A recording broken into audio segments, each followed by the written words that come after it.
On the 1st of July, the University of New South Wales will be implementing a smoke-free environment policy. Student Connection has investigated the impacts on students and smokers.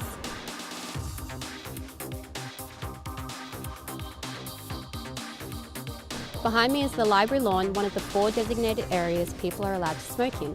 The others are Gate 11, the outside bar at the Roundhouse and the physics lawn. We spoke to Vice President Neil Morris, who discussed the reasons why the policy was introduced and what it will mean for students. We've introduced a policy which essentially is a subtle shift, I think, from where we were. Once upon a time we had a policy that had non-smoking areas, designated areas, so not indoors, not under cover walkways, not near food. What we've really done is said, let's designate where smokers can partake in smoking, which means that the rest of the campus is smoke-free.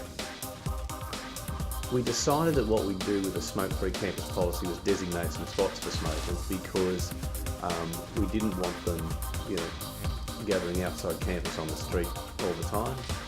So we've created those zones.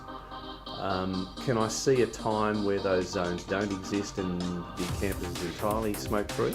Yes, I think that was probably the next evolutionary step of this. But we're trying to meet the needs of those people who want to smoke and feel the need to smoke at the workplace. We spoke to some students about what they thought about the policy, and this is what they said.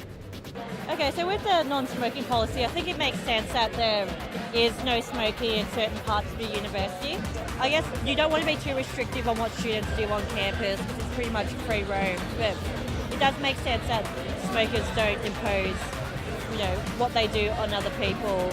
I think the majority of students on campus would like a situation where people that want to smoke have appropriate areas to do that. That way you balance interest in the situation. And I think on the whole the policy is positive. I think it's really good the way they've just gone about it, which is consulting students, consulting stakeholders like ARC on campus. And I think it's really positive, the outcome of it. I guess the main thing is try and stick with the policy, try and obey it.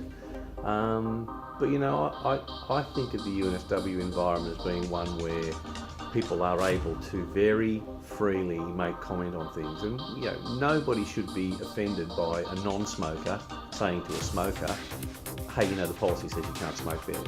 Here's a designated zone." That should be something we encourage. That freedom to have that conversation.